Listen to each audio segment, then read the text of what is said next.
สบายดีพี่ๆทุกๆคนเนาะวันนี้ชมพู่ก็ได้มีเวลามาถ่ายคลิปหลังจากที่ชมพู่เมื่อบ้านชมพู่ก็ได้ถ่ายคลิปเก็บไว้และชมพู่ก็มีเวลาตัดเนาะทุกคนเพราะว่าชมพู่ก็ถ่ายคลิปนี้แล้วก็ลงมาไทยเลยเพราะว่ามาไทยแล้วชมพู่กับมีเวลาเลยทุกคนตื่นมากับไปเอ็ดเวเลยหั่นนะมื้อนี้ก็ได้เฮาเวสายเนาะก็เลยมาถ่ายคลิปให้ทุกคนเบิ่งอันนี้ก็สิเป็นคลิปแบบสีเขาเนาะทุกคนไปถ่ายแม่ถ่ายยายสีเขาอันนี้ก็เป็นเขาใหม่นี่นะเขาก็งามอันนี้ก็เป็นหลานๆหนังสีเขาซอยกันทุกคนนั่งลมกันทุกคน2คนก็ชมพู่ก็แบบมาอยู่พี่ก็มีเวลาถ่ายทุกคนเฮางานก็แต่เสาๆเลิกงานก็ดึกดื่นและมาหอนห้องก็นอนเลยก็คือแบบพี่ๆถามเนาะว่ามาไทยจักคนมาอยู่กับเพอก็คือมากับหมู่เนาะทุกคนมากับหมู่แล้วก็หลานคนหนึ่งอยู่นำกันนี่แหละอันนี้ก็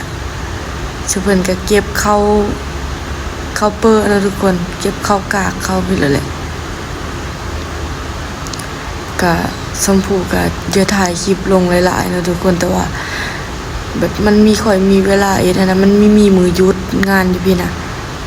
อยู่กรุงเทพเลยทุกคน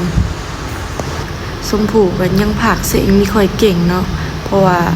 มีค่อยได้พากย์เสียงนะหากเอ็ดดำคลิปแบบพากย์เสียงยังมีเป็ดนะทุกคนเลยอย่าว่ากันเด้อชมพู่ยังตัดคลิปมีเก่งแล้วก็ยังพากย์เสียงมีเก่งนี่คือมืออาชีพเขาเนาะนี่ก็ถ่ายสุเพิ่นวนไป เก็บข้าวเก็บไปแล้วแหละทุกคนเลยอันนี้ก็เป็นแม่ของชมพู่เองเนาะทุกคนเพิ่นเห็นกล้องเพิ่นก็ยิ้มเปยอันนี้ก็สุเพิ่นก็กำลังคิดไหลเข้าคิดไหลน้ำเนาะตัดภาพมาที่ลานชมพู่ออกมาข้างนอกก็สุเพิ่นก็ย่อกันน้องอ่ำน้องลีดน่ารักเนาะทุกคนน้องจีน่าเพิ่นว่าเพิ่นเป็นเจ้าหญิงทุกคนงามบ่เพิ่นว่า เพิ่นก็ยิ้มเปยชมพู่ว่างามบ่ยิ้มเปยอยู่ทุกคนเลยนี่ก็น้องเมษาเนาะเพิ่นว่าถ่ายแน่ว่ะน้องวินเนอร์แล้วหลานชมพู่ก็มีแต่ผู้หญิงทุกคนเลยน้องข้าวหอมน้องน้ำตาลก็คือชมพู่สิลงไทยแล้วทุกคนมื้อนั้นนะสุเพิ่นก็มาลินนี่ก็คือชมพู่กันย่างมาฮุงซี่บัดนี้มาเบิ่งสุเพิ่นแอนกันเรื่องข้าวเรื่องน้ำแล้วเก็บข้าวเก็บน้ำแหละคลิปนี้ก็คือ9 นาทีนะทุกคนชมพู่ก็พากไปเลย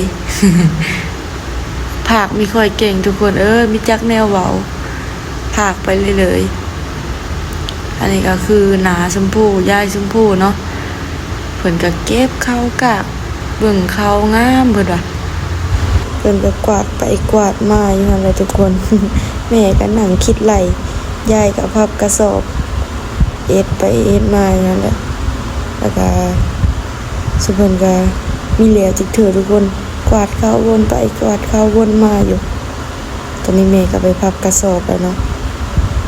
ชมพู่ก็ยืนเบิ่งชมพู่ยืนถ่ายคลิปนี่ก็เป็นหนา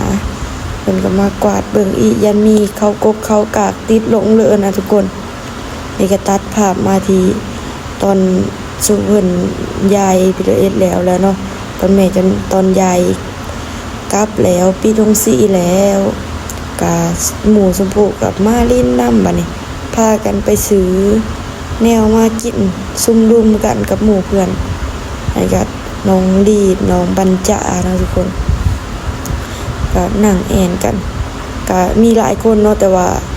ชมพู่ไม่ได้ถ่ายเพิ่นเพราะว่าเพิ่นมีออกกองนำเนาะชมพู่ก็มีหารถ่ายเพราะว่าเพิ่นมีเยอะออกกันเลยตามใจเพิ่นนะหมู่ชมพู่ก็หลายคนทุกคนผู้หญิงผู้ชายมาดินนำหมู่กันแหละแล้วก็มื้อนี้สิเป็นมื้อสุดท้ายที่ชมพู่สิลงไทยเนาะสุเพิ่นก็หมู่คู่ทุกคนก็มาลินนำมานั่งกินนั่นนี่แหละนั่งกินไส้กรอกเดี๋ยวนี้แหละเอ็ดมาเมียนมาลาเนาะเอ็ดปิ้งจีนทุกคนเลย เอ็ดปิ้งจีนกินพากันเสพไปนั่นแหละเอ็ดอยู่3คนกินอยู่ 4-5 คน กินอยู่ 6-7 คนเลยทุกคนเลยแล้วก็แบ่งไปให้หมูนำนะแล้วก็เหลือหลายทุกคนเลยเพราะว่ากินมีเมิดเบิ่งกว่าเสพหลายก็หลายคนมีแต่คนโตซ้ำนี่วะเพื่อสิกินหลายก็เนาะกินพูละ3-4 ไม้ก็อิ่มละบัดนี้เสพหลายคักอันนี้ก็ใส่กรอกแดงแล้วก็มีลูกซีนหมูแล้วก็มีเฮ็ดเนาะทุกคนจักเฮ็ดเปลือกมีกุ้งปอม เป็นตาแสบอยู่ได้นี่นะก็น้องดีดก็ลงมาไทยกับชมพู่นี่แหละเนาะทุกคนแต่น้องบรรจาไปได้ลงสิมีอีกคนหนึ่งน้องนารินเนาะทุกคนลงมานำกันนะ3 คนมาอยู่นำกันแต่เอ็ดเวคนละที่กันทุกคนมีแต่คำมาแล้วก็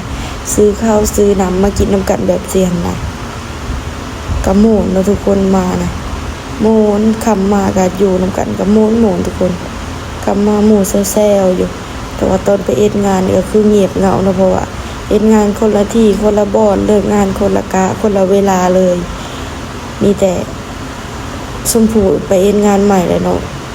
เลิกงาน5 ทุ่มเนาะเพราะว่าเฮางานคนละกะกับน้องดีดเลิกงาน5 ทุ่มคันชมพู่มาหมู่ก็คือสินอนหมดแล้วล่ะทุกคนเลย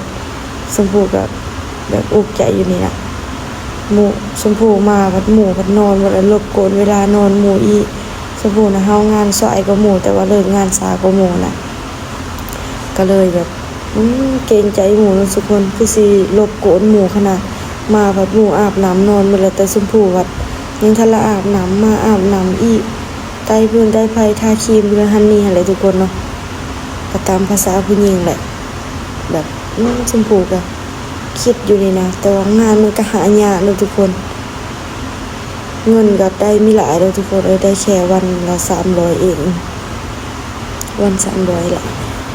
แบบงานมันหายากทุกคนชมพู่ก็ตั้งใจเก็บตั้งใจหาเงิน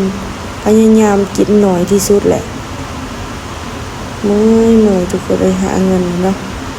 เพื่อสิได้แต่ละบาทเพื่อสิได้เงินหมู่แต่ละบาทมาจมเลยทุกคนเลยบัดนี้ เห็นกันนั่งแอนกันนั่งลงกันเนาะนั่งยิ้มนั่งโหไปเลยทุกคนเลยชมพู่เป็นคนเอ็ดคนเดียวแล้วบาทนี่หมู่กันนั่งแอนนั่งเบิ่งแล้วบาทนี้นะทุกคนน้องอ่ำเด้อเป็นคนถ่ายคลิปเลยนะน้องอ่ำพรเนาะเป็นคนถ่ายคลิปเพิ่นว่ามีเฮากองเด้อมื้อนี้เพิ่นว่าเป็นคนอาสาถ่ายคลิปเนาะนี่ก็เมื่อยเอ็ดธรรมดาแล้วก็พันเนาะแล้วทุกคนมื้อนี้